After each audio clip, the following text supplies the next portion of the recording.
I think we're both okay. We're live. Speak up, man. You work with Esteban?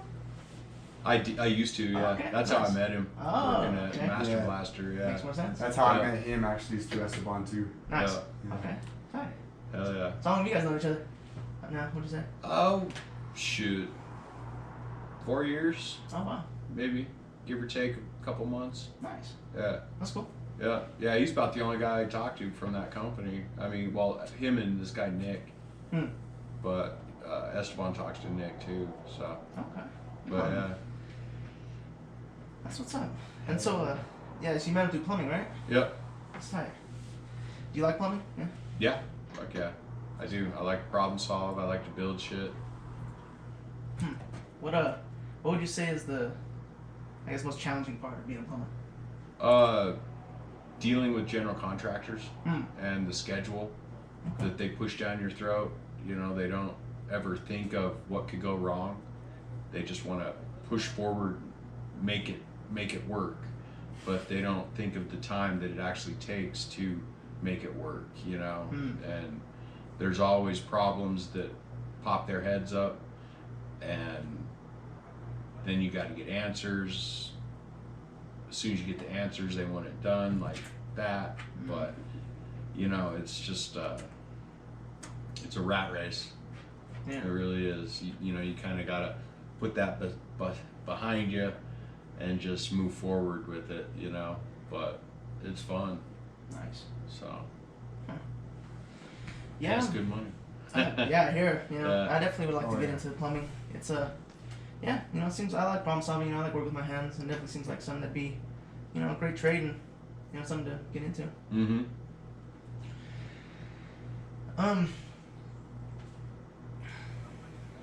Yeah. Low. Lo is in the building. Shine lows here. We never actually introduced our guest. We got our friend Bill Clayton, right? Caton. Katie, Yeah. sorry. It's all right. I always think there's an L there. People, my whole life, I've had an L after the K, so it's all good. Well, after today, I won't get that wrong. I'll make sure. Because most names that are pronounced Caton are pronounced Clayton with the L. I haven't met many with my last name ever, you know, other than when I did my 23andMe and found relatives on my Your ancestry? 23andMe app. Yeah, Huh, you that's know, crazy. other than that and my relatives. So Huh. it's yeah. That's pretty unique, man. Right. I feel special. Right. Not everybody has that last name. No. It's kind of like my name. Not everybody has Bryant, you know? Right. Like, you don't get it a lot, except for in my family, and then like Kobe. Yeah, Lane. Or there's there actually I've seen a lot of Bryants though. You know, you see them around, even in jails. It's not very common. It's not a Smith or you Yeah. know, Martinez. Martinez. Used to the old white pages, like that many would be Martinez's and Yeah. that many would be Smiths. You No, know? there's. Yeah. There's some common names, man. We gotta find some more original names, y'all. I've been trying to think of my own lately. Making them up, freaking mashing words together. It's like Milwaukee. You know? Yeah, see? Like that. Exactly like that. Like, that's why I came up with, I say infinispace in some of my rhymes and stuff Yeah. like that. Infinirhyme. I use I like the infini word a lot. Right. A lot of stuff because I like the infinite aspect of things. Right. And that's pretty cool.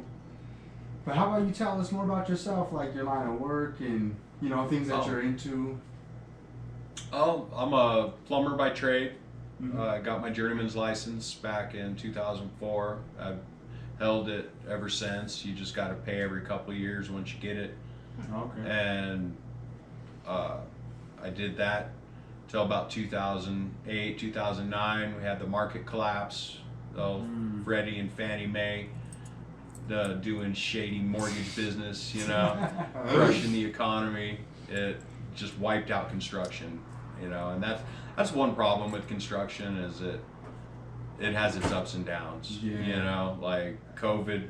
I'm surprised that it has lasted through COVID. I've been thankful to not have to take any time off because of the lockdowns and whatnot. So Construction workers were like one of the only ones working for a while. You know? right, yeah, it was crazy. I was like, why are we were out in the open, out in the air, kind of I guess the thing, but Guess we gotta build still. yeah. And then I went on unemployment for a while, and then about 3 years, then weed became legal, and I was like, I'm getting into that shit, you know. Yeah. So It's tight. I actually bounced around, did a few trimming jobs here and there until I ended up landing a job actually in a grow facility, and I was supposed to start part-time, and then they had a full-time guy quit like a week before I got hired, and ended up being full-time, and it was working nights, and it was kind of a struggle to start, and they were just kind of they'd been in business I think about a year when I started, and there's a lot of turnover in that, and I went from the bottom to right under the two guys that ran it. that ran it. Yep. Oh, wow. And just learned everything I could about the trade, the industry. Had a couple really good teachers, and did that for about 6 years. And then the marijuana business it's a little weird. It was a lot more fun back when it started, and then it became a lot of regulations, a lot of plant tracking. You had to track plants from the point of origin to the point of sale. Wow, They called it seed to sale. that's crazy. Yeah, and you had to have everything tagged, so when they would come in, they could basically say, we want to see this plant, because it had a barcode and an RFID chip. They were supposed to have these like RFID tracking guns that were supposed to be able to find shit. I don't know if they've got them to work yet. Oh But wow. they didn't work. So, That's crazy. I didn't know that. at the time I had left the industry. When was that? It was about 4 years ago, like 2016. Yeah. So they decided to go, because the rules of the industry had changed. So what they did was they went to leasing out their grows to a different grower, and they were just going to buy their product wholesale and sell it in their stores rather than grow it themselves, Wow. because it's very expensive to the cord was tangled up there. But it's very expensive, especially the place I was at. We had 108 lights, 54 in each room. We had 2 rooms. There was 4 rows, I think 12 deep, and each row was a different stage, different weeks growing. Wow. 1 week crop comes out, that same week crop goes in, and nowadays they have a crop in a room. Like when we were doing it, we had 4 crops in one room, 8 crops total, and 1 in, 1 out, 1 in, 1 out. Anywhere from 30 to 50 pounds of weed a week. Jeez. And that's a small grow. So Yeah. if you think some of these big boys out here and what they're doing, and what you have to deal with pests, insects, fungus, all that kinds of stuff, it's quite a job. Yeah. It's indoor farming. It's not sitting down playing Xbox. Yeah. So then in that, when like you're growing or in the grows that you worked with, what was like their method of, like, was there any like hydroponic, aquaponic, anything like that, or was it all just basic? We were all soil. And every grow had their own little way of doing it, some guys had compost teas, and they would mix their nutrients, and they would, basically create their own fertilizer. But we would just do, store-bought nutrients, and we kind of just developed a recipe and a cycle of what we used, Yeah. and it worked pretty darn good, you know. Nice.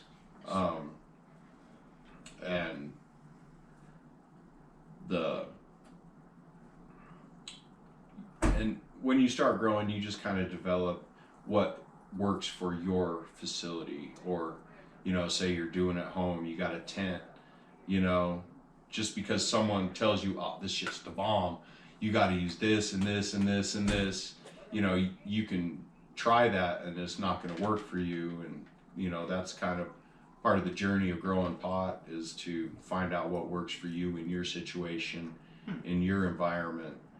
And it's a lot of fun. Yeah. That's awesome. So have you ever done hydroponics then? No, No? never messed with hydroponics. I like to keep it natural. I like to, you know, as natural as growing inside can be. Yeah. But, you know, I like keeping it in the dirt, keeping, you know, as organic as I can do it. You don't like to influence the plant so much. No, I just let it grow. Yeah, I don't go for I don't go for quantity. You know, I just go for a nice quality product. You know, and the place I worked at, we even did live pest management because we didn't like to spray so many pesticides on the plants. So we would get ladybugs in every week. Oh, okay. We would get I forget the names of some of these bugs that we got. But it's basically bugs to fight bugs. You know, ladybugs for the root aphids, and there'd be some of these little nasty ones. Say you get a case of spider mites or some, you know, little nasty bug, and spider mites they'll kill your crop quick. So if you don't get in control of them, they'll really ruin your entire facility if you don't corner that and knock it out. So. That's an experience. Yeah. There's a lot that goes into it. So what would you consider to be like the best setup for, say, just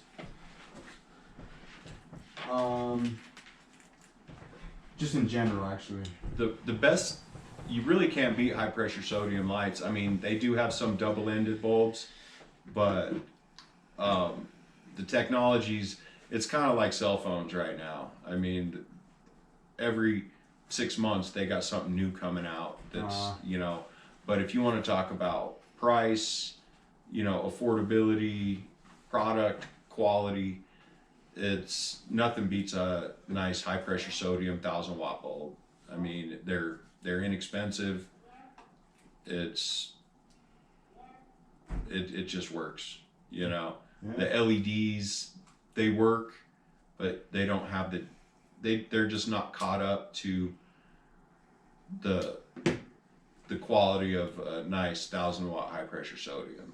So it's like, do they not capture as much of the spectrum of light, or like what's the Spectrum's difference? great on LEDs. It's the heat and there's just something about it, you know, because where I worked, we tested a lot of LED bulbs, and the flavor was there, the smell was there, the density was not there. You know, It's just not as strong. right? Not as intense, Yeah. I guess you could say. So I guess the high pressure sodium would be more close to the actual sun, almost. due to Yeah. its intensity. Yeah. Okay. And you know, I'm really no expert in it, but Yeah. you know, You know a little Just- bit though. right. From what I've learned is, you know, LEDs would be great if you're like, say, trying to grow weed in a smaller place. You don't have the heat to deal with, and it will provide you the experience of learning how the plant operates, you know, and what you need to do to build off of from there, you know. But it can be a very expensive hobby, definitely. Yeah, I looked into it. Yeah, I was looking Well, and- into it myself. Just think the electric bill, just the electric bill at the place I was growing at was $10,000 a month. Oh shit. So Damn. Yeah, that's an electric bill that for sure. that's most of the price of the product, you know. the electric bill, and what they feed it. So, and the labor involved in processing it. Well, so it's 10,000 because it's just constant though, right? It's always on, right? Never off, right? Essentially. Well, no. Certain parts of the stages of growing it are always on. Like when we did ours, we would cut clones. So you got 3 rooms. You got your nursery, you got your veg room, and you got your bloom room. And once you send your plants into bloom, you can't cut clones off them anymore. So to get plants for your nursery, you have to cut them out of the veg room. And the nursery's always 24 hours. So always light. Always Yep. lit up. The veg room is 18/6. So you got 18 hours of light, 6 hours of darkness. Because once you hit 12 hours light and 12 hours dark, that's when the plant starts budding out. And that's when you get what everybody smokes. Huh. Wow. So you can grow a plant for 5 years under, let's just say 24 hours of light, and it will never bud. You can get it as big as you want. You know, you grow a tree Wow. and then hit 12/12 and it'll start budding. You know what I mean? It Wow. just, it needs that 12 hours light, 12 hours dark cycle. Like when you're growing outside, the plants, they won't start budding until that natural sun cycle hits 12 hours light, 12 hours dark. I guess that kind of makes sense because, like, you know, like photosynthesis, you know, changes from, you know, the sunlight to energy. Maybe it needs that, you know, dark so it can actually do that. You know, Yeah. break from the light. And there's only a couple plants. One I know of is poinsettias. They won't bloom unless you have the 12 hours light, 12 hours dark. Wow. Like a tomato plant, you can keep them under 24 hours light, and they'll produce fruit and they'll grow. They'll do whatever they want.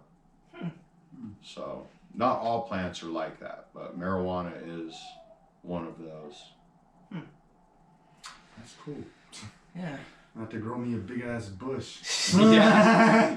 But you got to think the time it takes you to grow that big ass bush. How many small plants could you have grown in that time period, and you know still kept legal with the number of plants that you can grow? Because you're allowed to per person have 6 plants in veg and 6 plants in bloom at one time. And there's certain classifications to where if a plant is in a container, I think it's smaller than 4 inches by 4 inches and shorter than 4 inches, it's not considered a plant. So say you cut 20 clones and you have 20 clones going in your little incubator, those aren't considered plants. So, you know, cops come knocking on your door and whatnot and want to see how many plants you got growing. The only ones that are in pots in a certain size are what they're gonna Count. really count. Yeah. Is that Colorado law or what is it? Yeah. Huh. Okay. Wow. And Denver, see, they used to have with medical is you could get a edibles license, and you could get on your license. So like when you get your medical card, you have a certain allotment of plants on that card, and say you go in and not just to smoke flower, but you want to ingest edibles too. Yeah. They will give you a higher plant count. So when you register your card with the dispensary, that dispensary gets your plant count. And that's what determines how many plants they can grow on the medical side. Interesting. And the rec side, you pay for how many plants you want to grow. Interesting. So if you have a dispensary and you don't have any patients, you can't grow any plants. That's on the medical side though. And when I started, it was all medical.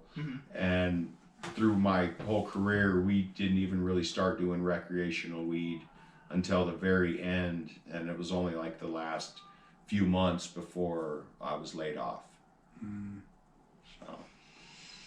You know why you were laid off though, or just Because they switched growers. They stopped growing it themselves and went to they basically rented out their grow facility to another grower Hmm. to then purchase his product to sell in the store. That's such an interesting thing, because then they're getting the rent from him, but then they're buying it from them, and so interesting. Yeah, I don't know if it saved any money or did Yeah. what, but you know, when my boss, the master grower of the facility, when he gets out, they're like, you guys don't have a job, you can reapply with this new guy, but they have their own crew, you Yeah. know, and I don't think he would have paid me what I was making at that time when I got laid off. Yeah. So, and that's when I weighed my options between getting back into growing and going back into plumbing, and the money was just in plumbing. Hmm. So, and at the time I was growing at home anyway. So, you know, it's more fun to do it as a hobby, not as a job. Yeah. And once I quit, I realized what a stress that job really was on me, because it's a lot of work every day of the week, you know, and it's hard to miss a day because plants don't take a day off. Yeah. And high turnover with employees thinking, oh, I'm going to go get a job. Growing weeds going to be easy. Hmm. It's not. Yeah. It's not. You know, you get a problem, you got to stay late, you got to take care of that problem. You know, you find bugs somewhere here or there, Yeah. you got to take care of it. So Yeah. it's a rat race. Shit, I forgot I lost my train of thought. But yeah. So you said it was overnights, right? Was that your main thing, or? When I started, yeah, they were there because we went in when the bloom cycle, when the lights were on, and then eventually we talked to a guy to where the most energy efficient time to have your bloom lights on is from midnight to noon. That's the 12 hours that is the coolest in, you know, the climate to run your lights, and it's cheaper than, you know, running them at 3 o'clock when it's the hottest time of the day. You gotta run fans and everything on top of that. Right, and you got to run fans anyway. Yeah, yeah. You got fans, air conditioners, dehumidifiers. Oh wow. I mean, you know, it's more than just a light and a table. Yeah. You know. Yeah, yeah, for real. I was looking into it because I was curious because we were having this interview or whatever. So I was like, I'm gonna kind of get a little informed. And I was like, actually, I didn't think there was this much that went into it. I just thought you just put plant, you know, seed in the soil, Right. water it. Well, and just because you get a seed doesn't mean that that plant's going to grow and bud. I mean, they have feminized seeds now, which are, they're like 90% assuring you that you're going to get a female plant, but only female plants bud. The male plants, they're the ones that get the flowers that spread the pollen. That's where you get the seeds from. So, and that's why buds are so sticky, because that's what attracts the pollen from the male plant. And, you know, and the only time people do that is like when they're breeding new strains and whatnot. But yeah, like in our place, we didn't do any breeding. Sometimes they would hermaphrodite, and, you know, you get a bunch of plants and their natural, the only thing a plant wants to do is survive. Yeah. So I just kind of thought that the plants sensed like, we ain't got no dudes around here. Like, so sometimes plants would hermaphrodite, or they could stress out and that could cause them too. But I think just every now and then they'd be like, okay, we need to continue this generation, and since there's no males here, I'm gonna turn male and pollinate this whole place. So we can get some seeds and just, you know, continue nature. And so is that a good thing or a bad thing? Depends on how stable the seeds are that you get. Like, you know, you go to a dispensary, you get a bag, some fire ass weed, you get a seed in it and you get all excited about it. You're like, fuck yeah, I'm gonna keep that seed, you know. Yeah. I used to do that all the time. and you just don't know how stable that seed is. Hmm. Sometimes you can get that 1 in a million. I actually grew from seed a few plants of stuff that I kept from a friend when it was illegal. You know, I'd buy weed from him, and I keep the seeds, and then when I started growing, I used those seeds to start some crops, and one of those seeds was some of the best weed that I've ever had in my life. Nice. And so I don't know what it was, you know, like strain wise, I didn't know what it was, but it was kind of like the circle of life, you know. I bought weed from a friend, kept the seeds, then I grew a plant, and it was good enough to actually sell back to my friend. So tight. Ah. Oh man. That is so Yeah, funny. circle of life, huh? Yep. Oh shit. And that plant actually made it into my dispensary and was one of the most popular strains that we grew for a while. Nice. Huh. Did it come to have a name? We named it Cougar. Cougar. Oh, Yeah. okay. Sick. So, What like? Can you explain what it kind of looked like, or do you have any memory of that? it was kind of. It was kind of like an OG Kush. Hmm. It was a very tall growing plant. It kind of had a dark green to almost purple leaf, and it grew some of the densest orange hair, just like almost pyramid buds. Oh, nice. You know, it was really good shit. That sounds fire. Yeah. Wish you can have some more of that. I know, right? Yeah. Yeah, it's gone bye now. Man, isn't that an interesting thing though? Like, you know, there's so many different strains, but how many of them are really the same strain? You know what I mean? Just renamed. You know? That's hard to tell because Yeah. I mean they breed that stuff more than they breed dogs. Mm. You know, a lot of stuff are mutts. A lot of the stuff that you see, some are genetically trying to produce that strain, and some people, they get a plant popping pollen in their bloom room, and they get a bunch of seeds, and they're like, oh, let's, you know, they know. Sometimes you can figure out what plant pollinated and what plants are getting pollinated, so then you know the crosses to them. And sometimes you just get lucky, you know. But from the 4 years that I've been out, like, I don't even recognize some of these strains that people are growing now. I mean, it's insane. Yeah. And the seeds have to be locally sourced now from Colorado. You're not allowed to bring stuff in from like another state or country to grow. You have to produce them yourself or purchase them from someone doing genetics in the state. Is that new or?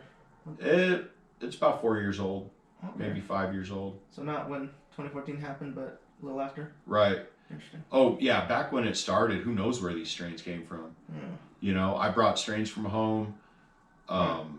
We'd get strains from everywhere, and it really wasn't regulated on where the strains came from.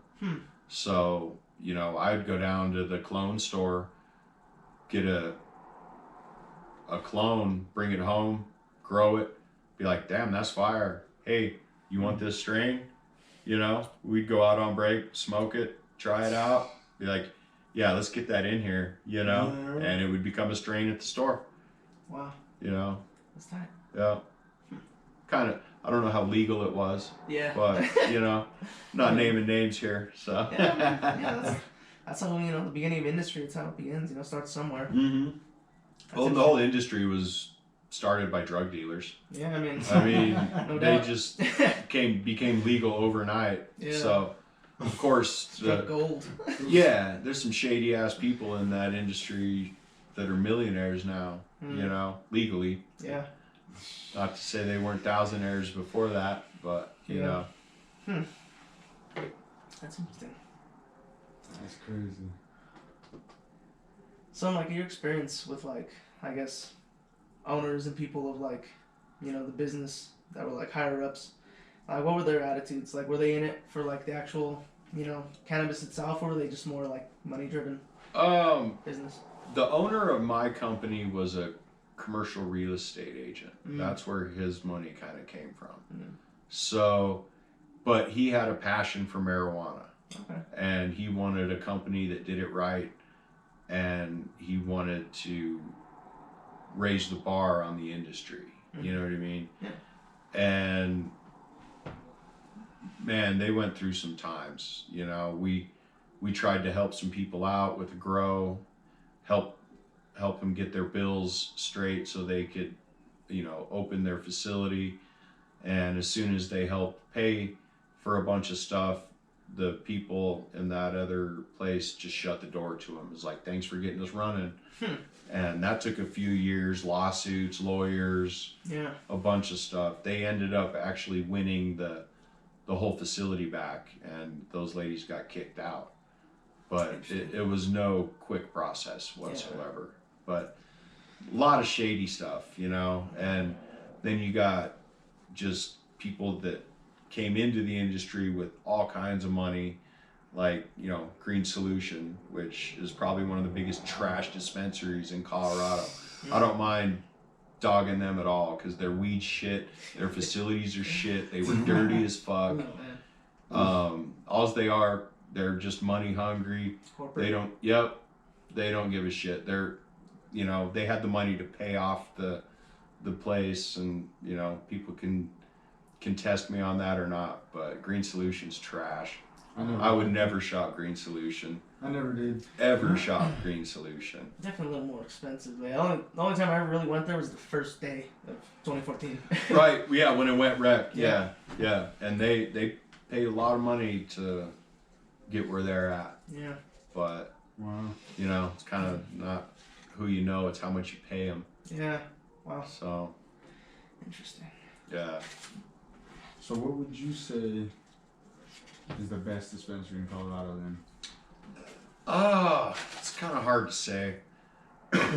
Being that I only had a med card for about a year, and then I started growing my own product, and the product that I grew would, like, no dispensary could compare to the product that you can grow at your house, because they grow 60, 80 plants, 100 plants, 1,000 plants, and you grow 4.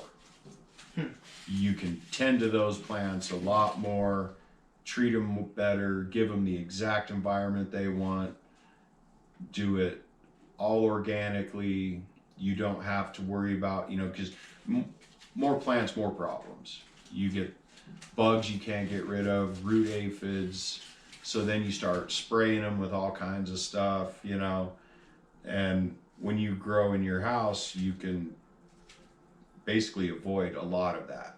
Yeah. You have to practice, you know, like when I was growing in my house, I would get up in the morning and I would go take care of my plants, and I wouldn't go outside. I wouldn't go rub up against bushes.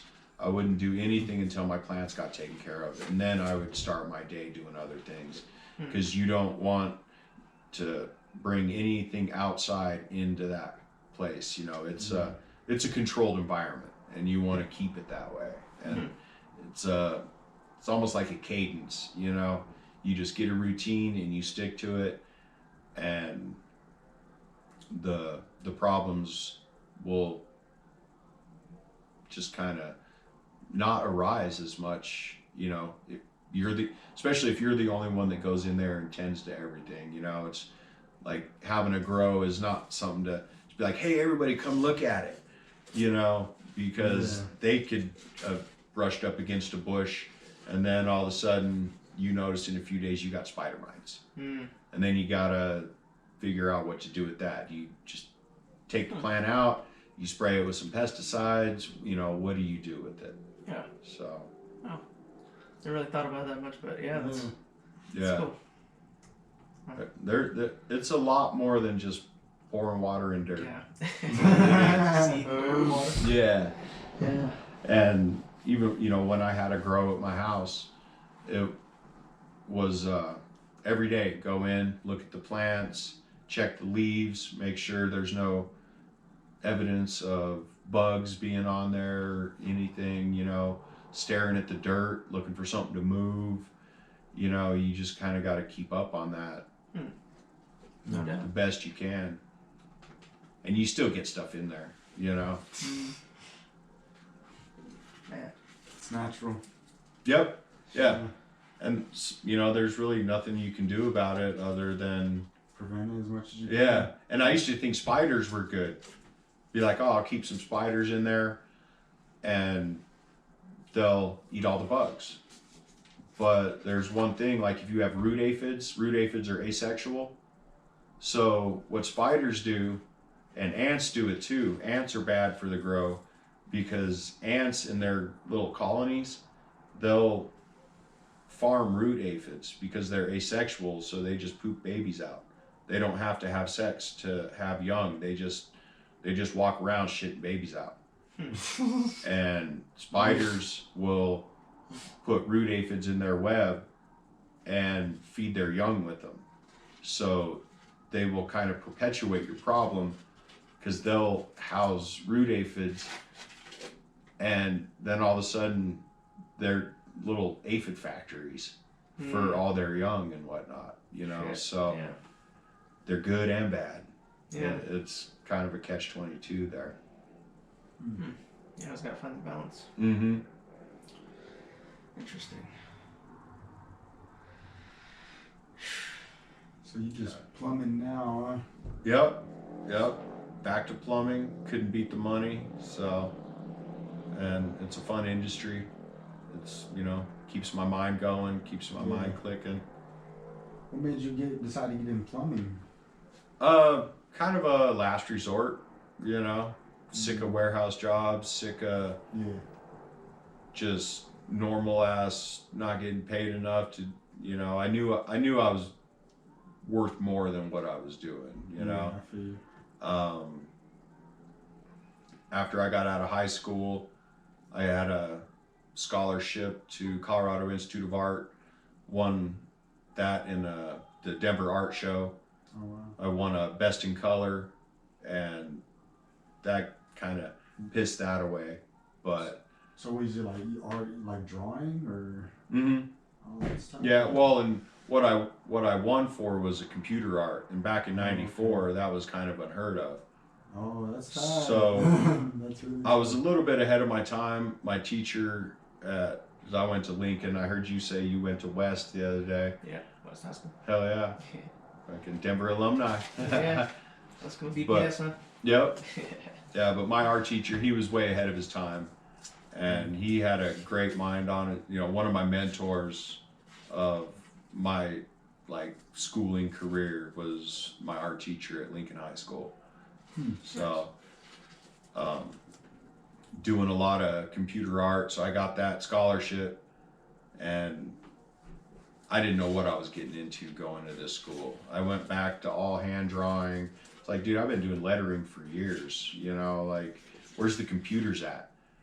And they're like, oh, well, you get a computer class next semester. So I struggled through the first semester, did pretty good. And then I get to the computer class and it's word processing. It's the whole class, the whole semester was doing a paper on relocating. And I was like, well, why can't I do a paper on Colorado? And they said, well, if you're going to stay in this business, you're not going to be able to stay in Colorado, which it crushed me. I love this state. I'm a native. Yeah. I want to stay here. You know, I wanted to build my life in this state. Yeah. I didn't want to go anywhere else, you know, and that really crushed me at that time of my life. And I pretty much dropped out of the Colorado Institute of Art and pursued my own ventures through computer art classes at Arapahoe Community College, and where I learned Adobe Illustrator, Photoshop, all that kind of thing, and played with it for quite a while. And just recently I picked that back up. You And know. started your own little. Yeah. Started Top Rope Designs. Sick. Got a little t-shirt website. Go to topropedesigns.com. Check them out. Check them out. And I got back into that kind of as a fluke. Our friend Anon, Yeah. he needed some work done, It's alright. and you know, was wanting a logo, was wanting people to do some artwork for his online presence and whatnot. Mm-hmm. And I had been thinking about getting back into it, so I looked into it, realized how, I was like, shit, I could just download this program now. Back then, you either had to spend thousands of dollars on a licensed copy or just get a pirated copy and not be able to make money off it. Yeah, So, or you could, but then if you get busted, there's huge fines in that. of course. And I don't want to play that game, not with, you know, the Karens that are in that kind of industry. You know, they'll hit you hard. They got money to throw. Right. And, you know, you start getting successful, people want to tear you down. So, and that's just the easy way to have it happen. So, Yeah. Yeah, well, we're over here at the 41 mark. Okay. But yeah, yeah, already? it's been great, man. It's been Yeah, awesome it's a good one. conversation. It's going quick. Enjoyed it very much. I appreciate you for coming through again. Hell yeah. Oh no, maybe we can do it again sometime. Hell yeah. Oh, definitely. Yeah. All right, y'all. All right, guys. Peace. Yeah, thanks for having me, man. Always, man. Good to meet you. Peace and love, y'all. Until next time. Take it easy. Peace. Peace.